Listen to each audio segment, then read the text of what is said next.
And we need something else. Like, I think especially right now when like queer and trans people are so under attack by this administration, we need stories that are joyful and stories that are showing hope. And I think Ordinary Love is writing against the tragic narrative, and it is writing towards a narrative of hope.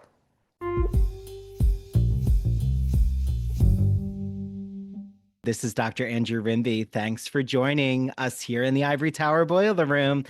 If you don't know, you can get all of our episodes ad-free on Patreon, patreon.com/Ivory Tower Boiler Room.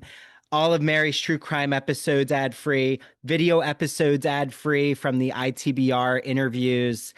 Also, follow us on Instagram, please. Ivory Tower Boiler Room. I like to put a lot of exciting arts and culture clips from the podcast, you know, TV shows, films that we've discussed. TikTok is Dr. Andrew Rimby. Long story, the Ivory Tower Boiler Room one got taken off by TikTok because it was too salacious and scandalous, in my opinion. But I might be just having an Oscar Wilde complex there, thinking, that I was causing such a sensation on TikTok. So please rate us on Apple. It really, really helps. Review us. If you're on Spotify, you can rate us there too. YouTube, please follow our YouTube channel. Please like the video, share it with your friends, your community. The only way that I can keep giving you all free, exciting podcast episodes is because of the reach of the podcast. So rating us, reviewing us, it really, really does help. Also, shout out to Sean, our intern, who, if you see the cover art, you see the edits of the podcast, that's all Sean. So amazing work by Sean. So I hope you all enjoy this episode.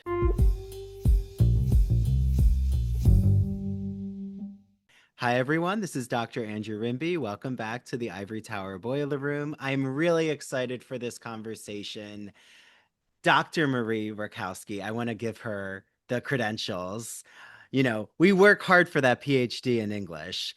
And I'm so excited to talk with not only a New York Times bestselling author, which she is, she's written a lot for children and young adults, including The Shadow Society, The Chronos Chronicles, which includes The Cabinet of Wonders. And then she published her first novel for adults called Real Easy in 2022. She is a professor of English literature at Brooklyn College. She's a professional too in literature, and she lives in Brooklyn with her family. And we're here to celebrate her new novel. It's called Ordinary Love. Just came out in June, so right in time for Pride Month. I'm sure there's a little meaning behind that. So, Marie, welcome to the Ivory Tower Boiler Room. Hey, thank you for having me. So I'm just so curious. I was talking before we hit the record button about your PhD experience slash I saw you went to University of Iowa for your bachelor's, you have a minor in French, and then you went to Harvard for your PhD.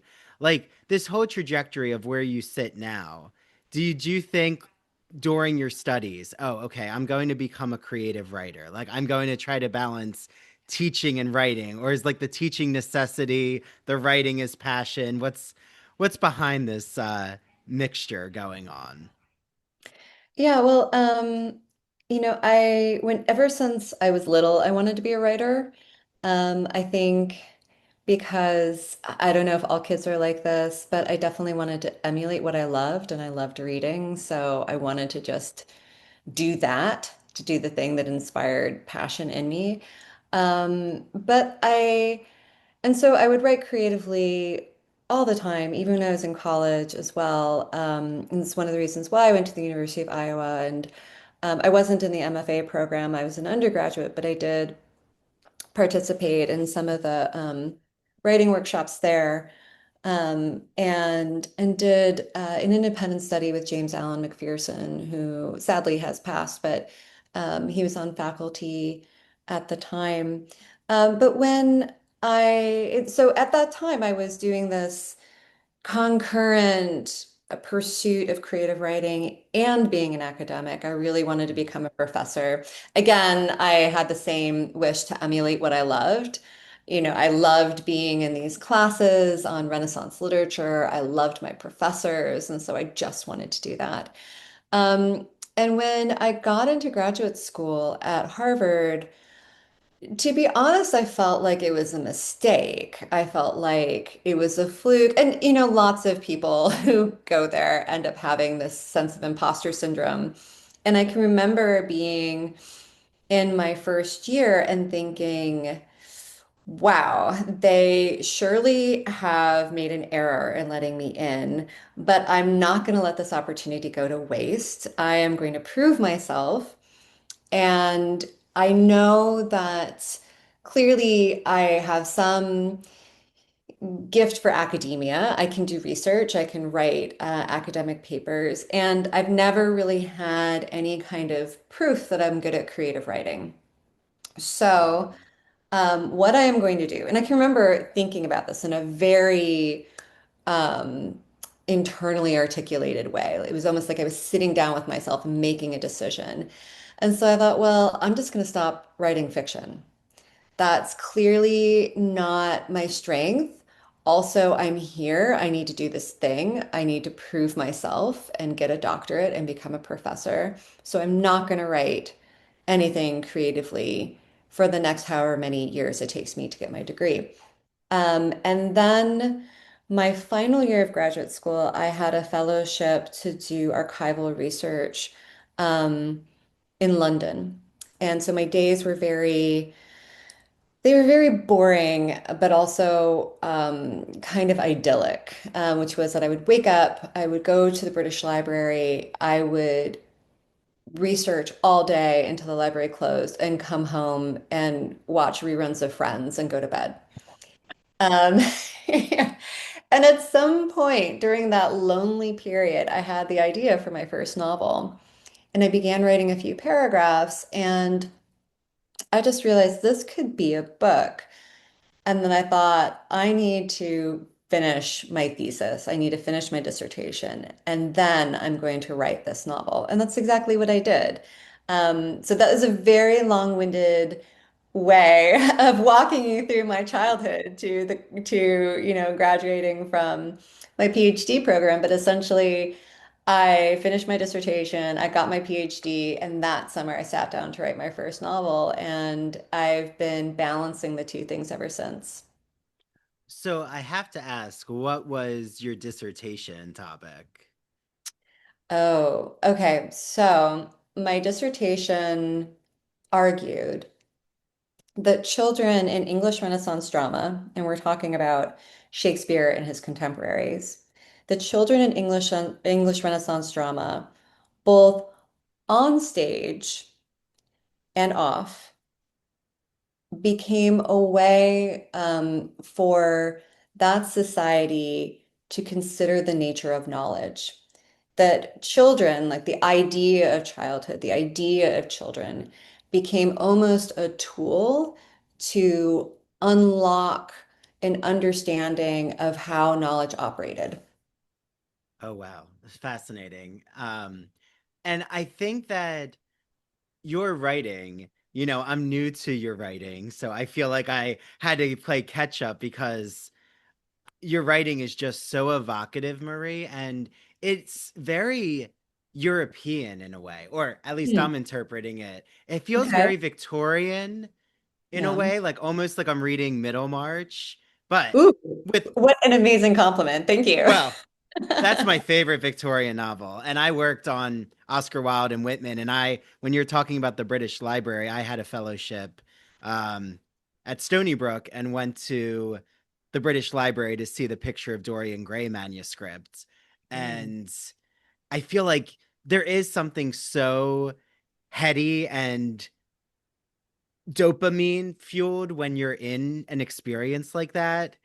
And it's just like that rush of the scholarship. So I feel like in your writing, even though, right, Middlemarch doesn't have the queer essence and anything that explicit, everything is kind of that Edith Wharton, who I'm also obsessed with. that just psychological, emotional interpretation you have to do because it's not all on the page for you. It's very introspective writing. I feel like you also have such a way of dissecting emotions in your characters that is so haunting and heart-wrenching, and like that romantic element. Were you always like in your 2022 novel, Real Easy? Is there like a through line here? Like, did you feel like you were continuing a project thematically, or did you feel like you were dealing with two separate genres? You have said so many things that I'm thinking about. Like I, I mean, there's just so much in there, and part of me is being distracted by the thought of like a queer fanfic of Middlemarch. Like, what would happen if like Lydgate and Ladislaw got together?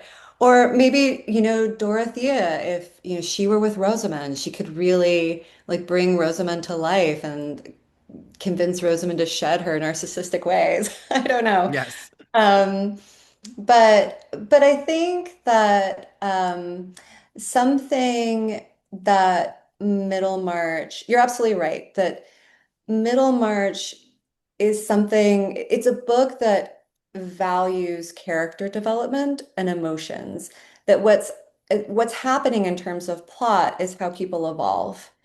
Um, it's not it's not really a plot heavy book. And even though this is a different period, I think as well of Jane Austen and how, in Pride and Prejudice, there's not a lot that happens. People go for walks, they go to a Yep. ball, they visit one estate or another. Like the action doesn't really matter. It's how the characters are growing as people. Mm, And so I do that's think that that is something that I really focused on in Ordinary Love, which is not to say it has no plot, but I think what's most important to me is the emotions and the character development. It's very character driven. Now, as for Real Easy, in terms of what's the through line between that and Ordinary Love, I mean, they're very different books. They're in totally different genres. I do like to think that I bring a level of literary writing to both books. mm, But Real Easy is a thriller. It's a crime novel. It is, in one sentence, it centers around a strip club, and it's about what happens when one dancer is murdered, another goes missing, and a third tries to get to the bottom of what happened. And that is a very plot-heavy book. And it was very difficult to write because I was knitting together tons of different characters. There was the central mystery, and there's the trick of building the mystery and giving enough clues that the reader could figure it out they if they were focused on the right things, but also that it might be a surprise, but also that the book would be pleasurable even if readers knew what was coming. But I do think that that pleasurable part comes from the characters themselves, right? Like if you know where a book is going plot-wise, but you still enjoy it, it's because you're enjoying the characters on the page. yes. Or you're enjoying the writing style, or you're enjoying the atmosphere that the writer is evoking. And so those things, maybe that's the through line in that even though these are two very different genres, Ordinary Love is it's a love story told over decades. So two very different books, but maybe the through line is the emotional aspect and how much I invest in characters. Well, I mean, that is so powerful. And I feel like to you also about is like, since you teach English literature, I feel like, the whole categorization of this keeps getting contested. And I've been having a lot of conversations with authors, fellow teachers about, well, what we really do is dissect narratives. And like that could be the printed page, that could be a YouTube video, a podcast episode. Like there's this really great book by Elaine Castillo. I'm not sure if you know it, but it's called How to Read Now. Mm. And it's all about her opening your eyes to, and I use it with my students mostly with composition studies and literary studies, but reading is also reading a conversation in your family dynamic. It's Mhm. that car that cut you off, or someone who pushed you on the subway and you internalizing rage. Like that's reading that action. And I think that narrative studies is really what we do, but somehow it got under this umbrella of English. And I feel like right now there's kind of a disconnection of that constant phrase of like, well, what are you teaching student? Like, why should someone major in English? And I feel like you become defensive hearing that over and over. And I'm kind of curious, weighing in as not just an expert in literary studies, but also a creative writer who sees things also askew as a teacher, like from a different perspective. How do you weigh in on that? Like, why should someone be pursuing English studies in this current moment? I mean, I think you've already answered your own question. I mean, right? Like what you said earlier is so smart, and I absolutely agree with, which is that the skills of close reading and understanding narrative and symbolism, that can be applied to things that are not literature. I think, for example, somebody who wants to become a therapist could do very well in an English class because so Mhm. much of it is about decoding what's really under the surface. I think somebody who wants to be a lawyer would also do well in an English class because you're learning the precision of language. Um, yes, so I think that you've already kind of pointed the way to the answer. I would also just add to that something really exciting that I think we're seeing and that maybe more professors could and should explore is that there are other ways of analyzing literature that are not necessarily written essays. Mhm. And I'm thinking of Natalie Wynn, who is this wonderful, basically analyst of culture and literature and history. She's amazing. She has these YouTube videos. Like she did one on Twilight. Oh. She did one called The Witch Trials of J.K. Rowling, which was, essentially about well, how J.K. Rowling has Wait, was that the kind of betrayed podcast us all. series? What? I feel like there was a podcast series I listened to about the witch trials of J.K. Rowling. Yeah, I mean, I haven't heard that, and there might be, but yeah, there might be. I mean, I would just say to your audience, Natalie Wynn is amazing. You should go Yes. watch her videos. And I've taught the Twilight video when I was teaching Jane Austen's Pride and Prejudice to Ooh. my students, and we were thinking about the nature of the romance novel and the history of it and the ways in which it's been denigrated, the ways in which feminism both loves romance and wants to turn away from it and to say, oh, this is bad or lesser than what we deserve as women. And all this to say that I think that her video essays are a really great example of how you can do literary analysis Mm. without having to actually submit a written essay. Though I imagine that Natalie Wynn wrote her script, before I think that this was before it became a video, it was probably a written thing.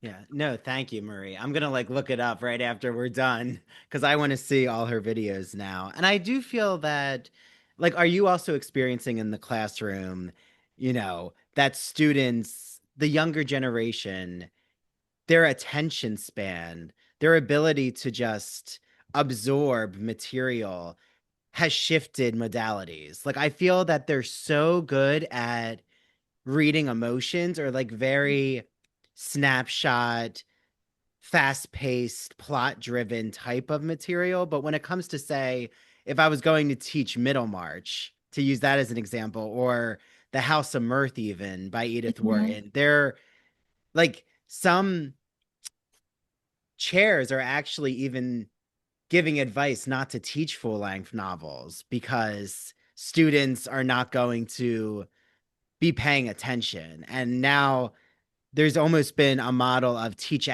excerpts of a book or teach, just one poem for a week of classes. Like, what do you think about that type of model of we've kind of already lost the students' attention, so we need to pivot to other modalities? Hmm. Well, I'm going to say that I don't agree Mhm. with that. Um, and then I'm going to say something that might be a little bit unexpected, Mhm. which is that I think it's okay to accept that not all students are going to do all of the reading, and that it is nonetheless important for them to be able to engage in a conversation, even about things that they do not know. Um, maybe this is wrong of me. I'm not sure. I haven't examined my own pedagogy, but I think that in life, we are continually presented with things that we don't know a lot about, that we're not familiar with. And that can be really dangerous, right? It can be dangerous because we can come to assumptions about things, that we can be in a position of pontificating about areas in which we have no expertise. We can come to dangerous conclusions that can really affect people in a negative way. Um, so there's a danger there. But in a classroom situation, I think that there is also an exciting opportunity to learn from your peers, Mhm. and to listen. And even if you didn't finish the book, to hear what other people have to say about the book and to ask them questions about it, to maybe make suggestions based on what you've heard and what you do know about the book. Yeah. Everybody's got gaps, is what I'm saying. Everybody misses something, and I think being able to work with the gaps that you have is also part of the intellectual process. And obviously they should be doing all the reading, but it's not the end of the world if some of them don't. I am with you and I agree. I mean, I feel that kvetching about whether students have done all the reading isn't necessarily a productive. It's kind of like there's been some debates that I've gotten into, polite debates, of course, but AI debates about, you know, trying to become the AI detectors of students writing. And like there's some faculty who are trying to find every case where AI has been used. And my feeling is it is clear to me when I'm reading through students' writing that those who've put more creative thought, yes, they might have more grammatical errors, but their thought and their originality is much more exciting than someone I know who clearly has used AI to just generate an essay. And, you know, I we don't have to get into the AI question because that's like an ever evolving question, but I do think something knowing that I was going to talk with you today, I was in Barnes and Noble here in North Jersey and I just like went on a little book exploration and probably like you, I'm obsessed with literature and whether I'm in a library or a bookstore, I love just seeing the different genres that have come out. And I feel like you've introduced or reinvigorated for me the beauty of a romance story and the beauty of holding thought and space for ideas in writing, kind of tying back to our Middlemarch conversation, that there's a lot of novels constantly being published that are fast paced. Like, I feel like plot is now more in vogue. Like, the quicker the plot, the more um, popular, but I do think that deep reading is important too. Like we can have both. we can have fast-paced plots and we can have deep reading. And I feel that it makes sense that Emily St. John Mandel wrote so wonderfully about your novel because she's also in that space with her novel Sea of Tranquility.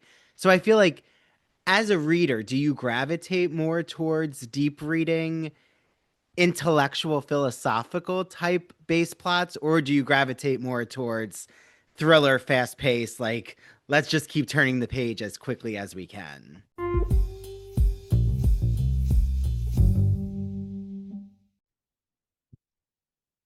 The spring season is here, which means there's a new issue of the Gay and Lesbian Review called Victorian Times, all about my favorite period of literature, the 19th century.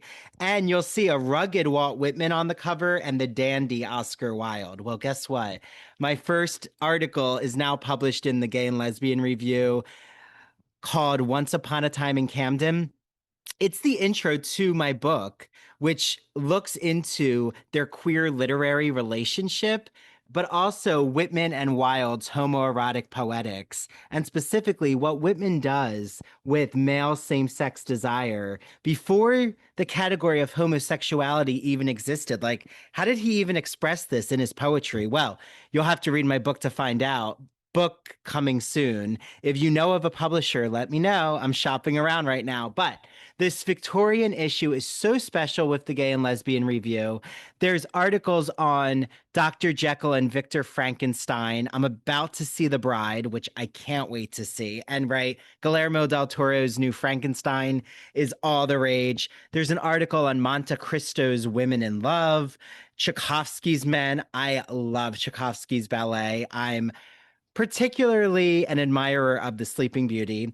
One on Captain Cobb. There's film and TV shows reviewed like Heated Rivalry, Boots, Kiss of the Spider Woman, which, if you don't know, I had an episode with Jeremy Fox from the Gay and Lesbian Review, the managing editor, and Colin Carmen and Joseph Federico, and we talked all about Heated Rivalry. You have to listen to it.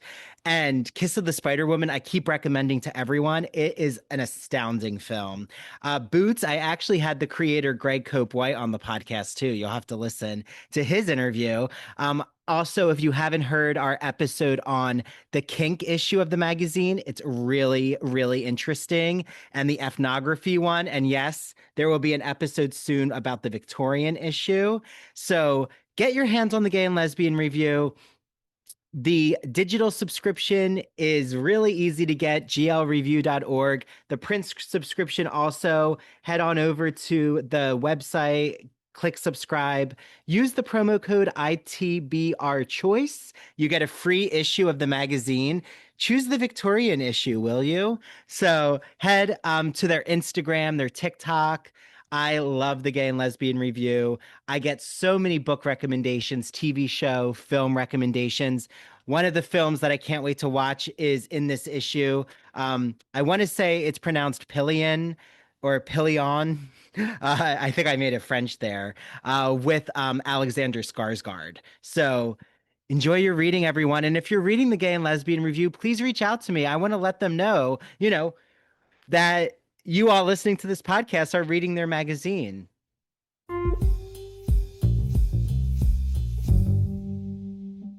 Now that the spring semester is here, I am so excited to let you all know about a publisher, an independent publisher that's celebrating 40 years of great books called Broadview Press. I love Broadview Press. I have so many of their editions of classic literature like Wuthering Heights, which is coming out soon, and it's our book club choice. And they have so many academic books for instructors and for students and the general public. So I've had so many exciting guests on, from guests talking about The Wonderful Wizard of Oz, guests talking about vampire literature, horror literature. I'm looking at you, Jeffrey Andrew Weinstock, whose book actually just came out called Horror Theory. Look it up. And I cannot wait because I have two exciting guests coming on soon. And I've recorded their episode, so I know that it's going to be such an interesting conversation. The first is Rachel Tukolsky, who wrote a book called Writing on Fire, a fierce yet friendly guide to writing humanities essays in college. I've used excerpts of it for my writing two course at Montclair. It has gone over so well. I just love what Rachel does. And we get into this in our episode about this metaphor about writing on fire, like how that's a great way to think about free flowing, brainstorming, creative ideas, and getting into that flow state, which, as Rachel explains, happens not just in writing, but in many other avenues.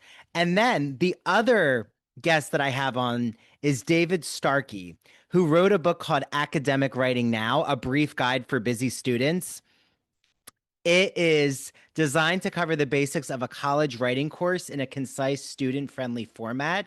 Each chapter concentrates on a crucial element of composing an academic essay and is capable of being read in a single sitting, which, for a generation, myself included, I think all of us now, just consumed by digital media or just this attention grabbing technology, reading in a single sitting is definitely a plus. So head to Broadview Press, use the promo code Ivory Tower, and you'll get 20% off every single book in their collection. There's also a really cool digital library collection they have. So if you're a librarian, take a look at that. Message me. If you're a librarian, I'd be happy to show you what that new collection looks like. And I hope you all enjoy your reading.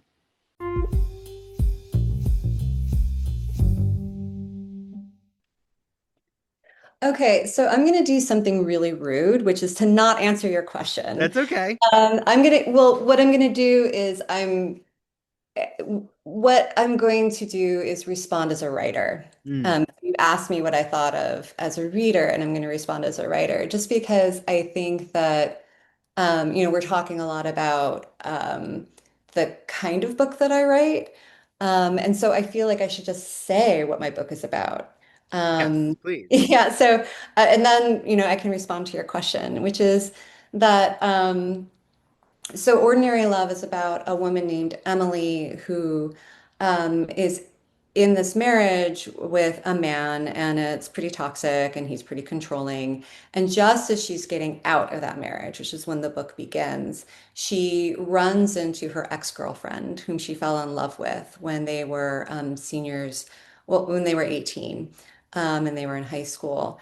And in the intervening years, this ex-girlfriend, Jen, has become this prominent Olympic athlete.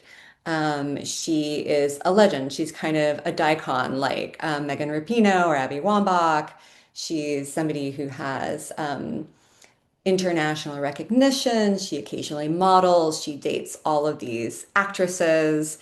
And so she's really changed from the young woman who had ambitions, but not like a lot of material success when she was younger. And so then the big question of the book is, will they make it? Will they get together? And so it is a second chance romance.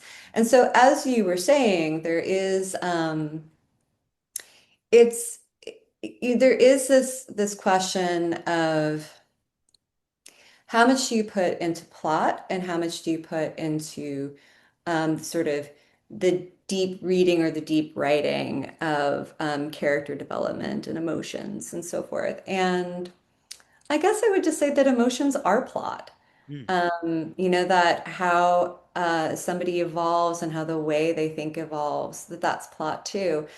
So now I'm going to go back to answering your question, actually. And I will answer as both like a writer and a reader, which is that I like both. I think that Mhm. I like writing both. I like reading both. I think probably my most well-known novels are the Winter's Curse books. And those are books that deal both in a lot of plot and a lot of emotion. I mean, those are romances too, but there's like a lot of political intrigue. There are battles, there are duels, there's a lot of action taking place.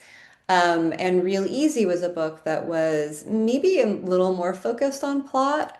And ordinary love is more focused on big feelings. I think that if Mm. you're the sort of reader who, like, you loved Song of Achilles, or you loved like another queer book that just like swept you away in big feelings, I think that's the book for you. And I really have a lot of love in my heart for both kinds. Yeah. Well, so my next question, well, it's funny you talk about, and I'm glad you got us there to the second chances because it's something I deeply resonated with as a reader of yours of Ordinary Love because my fiance, we actually met in undergrad, and that's 13 years ago. And we Mm, didn't date. And well, we had a little flirtation, but we didn't date. And I was very interested, but I also wasn't like willing to settle down with someone during undergrad. I was mm. playing the field, Marie. I'll put it frankly for you. Uh, and then I went to Stony Brook and we kept in touch, but it wasn't like seeing each other a lot. And then when I actually was defending my dissertation in 2023, the summer of 2023, he like reached out and said he's coming to Long Island. We met up in Fire Island in Cherry Grove. And then My favorite place. I love it. I love Cherry Grove. So literary. I feel like there's such a literary creative spirit there. And we just rekindled and there was such a flame of romance and here we are now. So, the second chance romances are so beautiful and I feel like are a genre that um we're drawn to, right? Like we all don't know what could happen with someone who enters into your life. And I feel like I have to ask, was your book not just inspired, but like are you inspired by the second chance. I don't know what a second hand that's a different I type mean, of like that could be romance. really, I think that that's a trope too, the secondhand romance, where like somebody's been kind of dumped by like I'm thinking of an Emily Henry book where someone's fiance just dumps her unceremoniously, and then she fake dates with somebody else to kind of make him jealous, and then of course they fall in love. And so that is like a fake dating trope, but it's also kind of, I've never heard of a secondhand romance, but maybe that's one of them. Yeah, I feel like a secondhand romance happens a lot in rom-coms. Like Hmm. you're reminding me of like trying to make someone jealous and Yeah. it just constantly gets out of control. But when I think of romance in films and I think of the difference between say a romantic drama and a romantic comedy, there's a lot of differences between The Notebook and say Legally Blonde. Hmm. Like just the way that the romance, the tone of the film. But right, like it would be very different if The Notebook took a romantic comedy approach at the Oh, end of yeah. their lives. I mean, hard to imagine a rom-com about Alzheimer's, but Yes. sure. But yeah, I mean, I would say that Ordinary Love is more like The Notebook than it is like Legally Blonde. It's more a romantic drama. But like I love the story of you and your fiance, and I think too that it engages another trope that we haven't yet talked about, which is friends to lovers. Mm. Or Yes.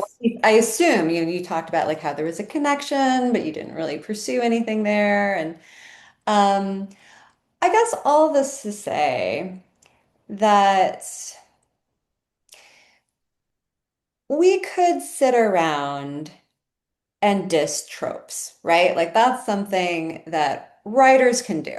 Like they can say, oh, this is a kind of pre-packaged plot, etc. But I think that on some level, we all know that tropes are important because they're real, because they're tapping into something that happens in real life or something that a lot of people are fascinated by, or that they like that narrative for some reason. And I don't think that we should turn away from pleasure.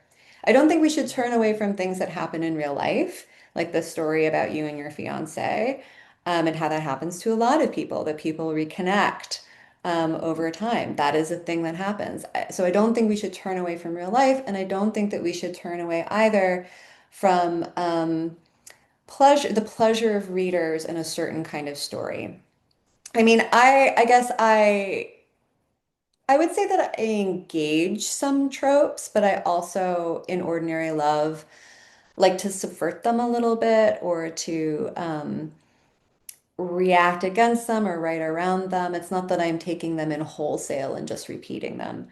Um, I also think, and this is kind of like an add-on to my answer, it's not something that you asked about, but I think it's really exciting to queer romance tropes that are more often associated with straight stories, right? Yes. I mean, there's something really powerful, I think, in taking these narratives that we see so often in straight rom-coms or straight romantic dramas, which I love, by the way. I find it so, like, even though I'm queer myself, there's something about a straight love story, like a straight film that's a love story that I just find so soothing. I don't know why. Maybe I need to dig in deeper to that. But like I will sit in front of Notting Hill like nobody's business, or When Harry Met Sally.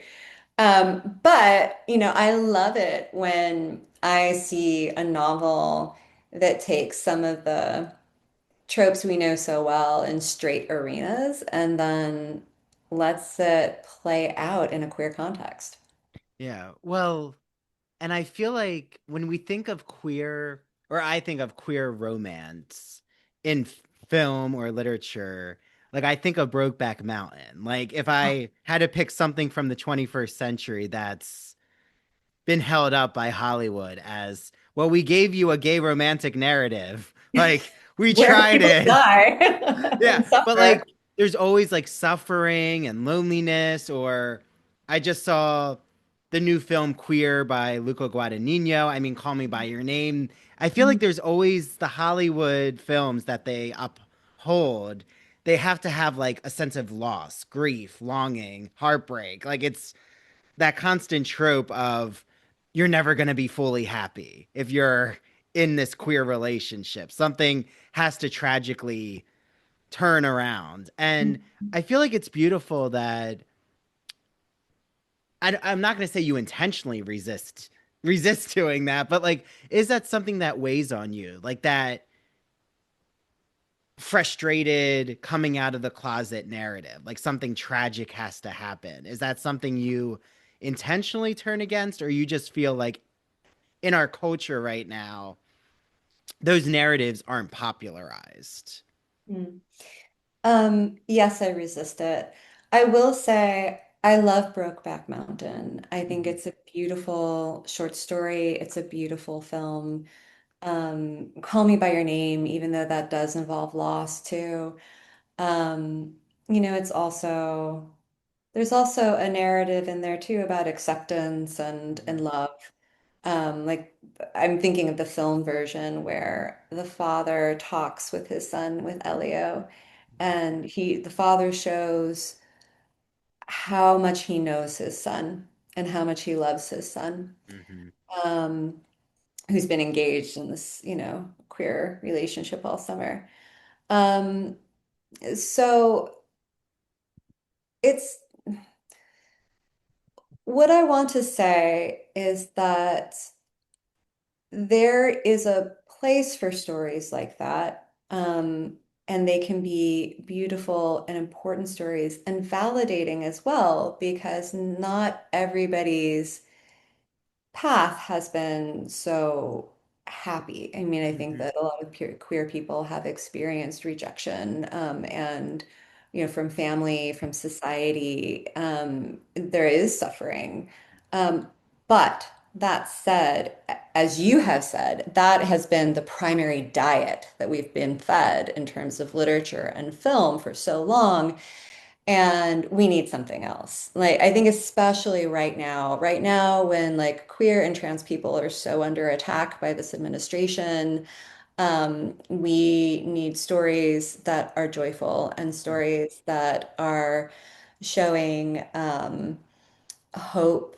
And I think ordinary love is writing against the tragic narrative, and it is writing towards a narrative of hope. Yeah. And I feel like you can do the way that you give voice and breath to Emily, to Jen, to best friends who enter back into each other's orbit. You also, there's uplifting moments, there's optimistic moments, there's the second chance, but there's also, a psychological sense of unraveling going on, well, especially with Emily, and just everything going to shit at the beginning of the novel with her own personal relationship and how Jen enters back into her life. But I feel like, in my opinion, the most humanistic narrative is one that is both uplifting and sad at the same time, right? Like you have longing and you have comedy.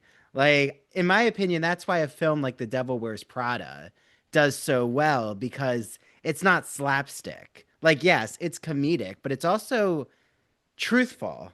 Like, there's authenticity that drives the plot. Or Pose. I think Pose, in my opinion, is one of the best queer TV shows ever in recent history, but there is a lot of sadness, but there's also joyfulness and rebellion and resistance and dancing. And, I agree with you. I feel like right now, I was actually going to ask you, and I thought, I wonder what Marie thinks of this current political hellscape. But, you've answered the question of you continue to write true to your own heart and showing the humanity of characters, like queer characters, any type of sexuality of the character. Like, is that something then you've been thinking a lot about in light of these past few months? Like, Mhm. what do I write now? Like, where do I go now with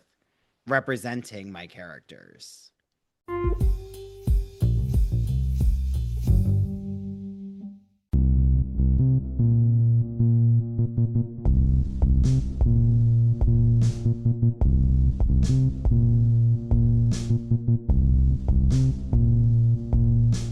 Welcome to Severed, a podcast week dropping new episodes every Monday. Severed True Crime and Severed Paranormal episodes deep dive into murder, mysteries, and the otherworldly in a concise format.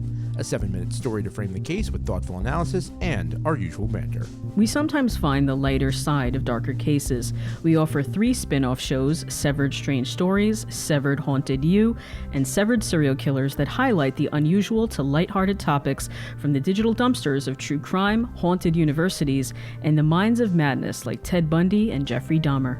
We are your co-hosts. I'm Harry Chambers. And I'm Drew Hudson. Listen on all major podcast platforms, including Rogue Media Network and Radio Garden State. Follow us on Instagram at severed_podcast.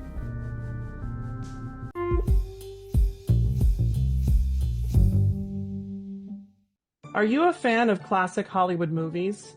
Are you a fan of queer cinema? Then do we have the podcast for you. Hello, everyone. I'm Christian Garcia.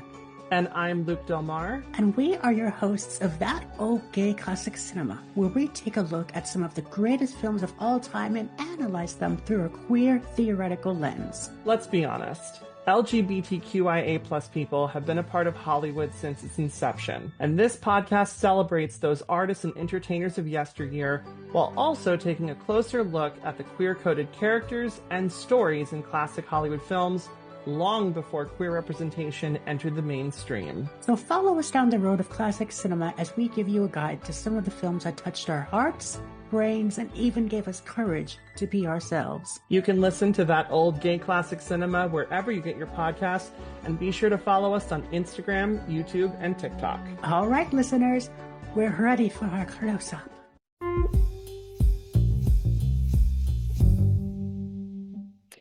Yeah, I mean, I don't know yet what shape my next book will take. Um, and I wrote Ordinary Love before the election.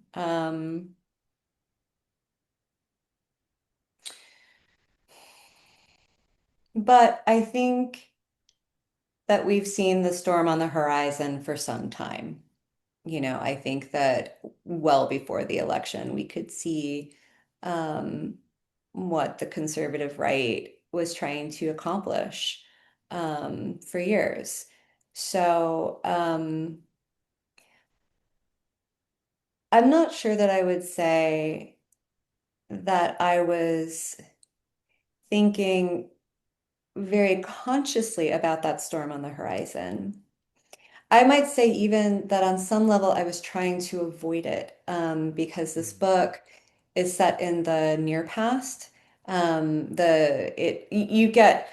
You get parts in the 90s and then in the kind of like the 2000s, but the main bulk of the narrative is taking place between 2011 and 2012, which is when the Olympics happen. Um, so it's done, during the Obama years and Mm. before, we've had this political and cultural shift. So I might have even been trying to escape it on some level. So I'm like treating you like my therapist or like I'm It's in a fine. therapy session. But I will say that so much of the book is about finding love and acceptance even when you don't get it from really important places. Mm. Like Emily's father is homophobic. And there's a pretty difficult scene when she's 18, her father's taken her and Jen out um, for Emily's birthday. And Emily and Jen are already together romantically, but the father doesn't know that. Mm. Emily's just presented Jen as her best friend. And so Emily's with her father and his new family, like his new wife, their two little girls, and Jen has brought her grandmother, and they're all sitting around the table, and the father clocks Jen, basically like looks at Jen. Jen is visibly gay in a way that Emily is not, like even at 18. And he just knows. And he essentially outs Jen in front of her grandmother. And Emily, I mean, she's 18. She's really young. She doesn't know what to do. She doesn't want her father to stop loving her. Mm. And so she just remains silent and allows it to happen, which is a cruel thing to do to somebody that you love. Um, and she can see how afraid Jen is of her grandmother's reaction. And what the grandmother says is, I love you. I love everything about you. I am so proud. And Emily feels this great jealousy. Like she's aware both of her own sense of fault and that she's allowed this scene to play out. She's allowed her father to be unkind to somebody that she loves. At the same time, she wishes she had that. She wishes she had that kind of great love and acceptance that Jen has from her grandmother. And we know that Emily doesn't have that for a lot of the book, but is able to find it. And so all of this is to say that something that happens, I think, again and again in the book, is that when a character encounters a great lack, like a great emotional lack, a lack of love, a lack of support, a lack of knowing, like when a parent should really know their child, she's able to find it in another way, like through a friend, through love, romantic love, through her own connection with her kids. Mm. That was a No, I've it's kind of so wandered so far beautiful. away from the question that No, I it's so didn't know where beautiful. we And I were. feel like, um, again, it brings us back to the guiding heartbeat of your novel, which operates in, again, fictiveness, but the reality of experience. Like, this is something, every scene really does feel, I don't like to just say that it feels real, but it has just so much authentic spirit. And not saying every novel needs that, right? Like we love fantasies and it's fine to be in this speculative sci-fi realm, but it is lovely to read a novel that actually at the heart of it speaks to everyone's ordinariness and questioning that concept. Like that's something I wanted to ask you about your title is ordinary love. Like what does it mean in your opinion, Marie, for us to like for people to strive for ordinariness? Like I feel like that's something that the queer community has a lot of debates about. Like whether it was we just celebrated same-sex marriage being legalized after 10 years. And there were some in the queer community who were actually resistant towards that because they said like that's not going to fully emancipate the queer community from homophobia, for example. Like is that necessarily going to help with visibility around specifically the trans community and those who don't want to enter into a marriage? So that fight for, well, does the queer community really want to be ordinary or do they want to be always seen in an act of resistance or against straight normative culture, so to speak? How not only do you weigh in on that, but like how do you think about that concept of ordinariness?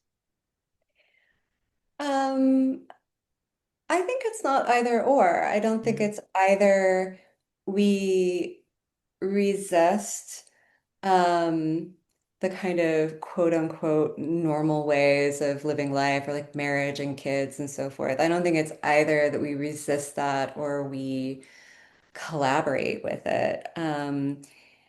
I think one of the things that's so special about the queer community is that it is many communities and that it is not monolithic. And there's a great deal, I hope, awareness of that, that there are, oops, sorry. I don't know what that alarm is for. It's Um, fine. but I guess I would say a couple of things. And one is me realizing that I never fully answered your previous questions. So I'm going to try to do that. And just to say that I think art and joy can be an act of resistance. Like Mhm. love can be an act of resistance. Insisting on yourself and on who you are in the face of great odds, like whether that's, being strong and open in who you love or what your gender is, etc. Like that is always that existence and that presence of self is always going to be an act of resistance against systems that would try to destroy that or squash it. Um, and in terms of the question about ordinariness, um, in my book, as I don't mean ordinary as Mundane or boring. No, no, no. Well, I guess what I don't mean it as the script, Mm. right? Like I think that like we all inherit certain scripts about like what we're supposed to do. Like get married, like if you're a girl, go find a guy and get married and have kids, which is something I did. Like I did, I was married to a man and with whom I'm still on good terms. And we had two kids together, whom I love, obviously, but there are certain scripts to follow. And with the term ordinary in the book, I'm not suggesting that Emily or Jen are trying to live an expected life or conform to what people expect of them. Mm. I think what I'm trying to say is that the act of love is never ordinary and it can be mundane, like I'm sure that there are moments when like your fiance does the dishes Yes. and you're just like, ah, what an act of love. Yeah. Like maybe you don't always feel that way, but I think there are probably moments when you do. Yeah. And I think that, you know, it's not always epic. Yeah. Like that love, sometimes love is epic. Sometimes there is big love and huge feelings. And I love that. But also, you can experience love, and I don't just mean romantic love. I can mean like the love between friends or love for your kids or for a parent Mm. in just really ordinary acts of kindness or care or connection. I mean, yes, to everything. I think that it's also something that in those moments, like whether it be chores or going grocery shopping, like there's also some, not trying to say it's as exciting as going to a Broadway musical or like going to a huge festival, but there is, when you look back, I do find that I look back at memories of even going to the library with my mom as a child as Mhm. special as going to a huge gala event. Like Yeah. actually sometimes the quote unquote ordinary moments are as even more emotionally memorable in my mind. Like remembering the way that it stuck with me to shape me who I am.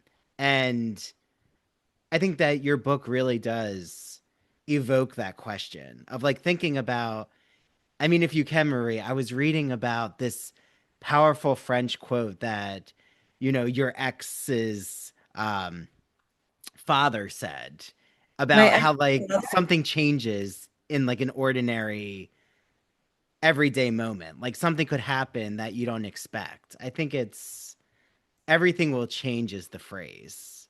Mhm. Um, and if you remember, I think it's tu vas, and I'm not very proficient in French, but um, what was that like hearing that from your father-in-law at the time about how things change in, I think in his experience, it was about World War II. Yeah.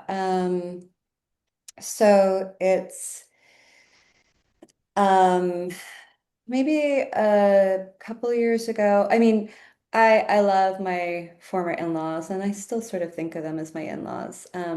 They're so wonderful, such good people. And I had them over for dinner and with my kids, and we were sitting around, and I just said, could everybody say what their first memory is? Wow. And I think you're right that for a lot of people, so much emotion is infused in just something ordinary. Like my um, Christiane, who was my mother-in-law, she said that she just remembered eating a tomato for the first time and how amazing it was. And Jean-Claude, um, her husband, told this story about how when he was little, he was a small child during World War II, and his whole family had been moved to the countryside to avoid the bombing at Lorient, where there was a big port and I think like a submarine station. And they lived in Lorient, so they had to get out of the city. And so the entire extended family lived on a farm. And he can remember his first memory, or the first memory that he knows is really his, um, was when the war ended and the adults told the kids, we're going back home. You're going to go to school. And that Jean-Claude went out to this field where there was this big rock where all the kids played, and he was alone. And he wanted to see the rock because he knew that something was over and something new would begin. And that he thought tout va changer, which means everything will change.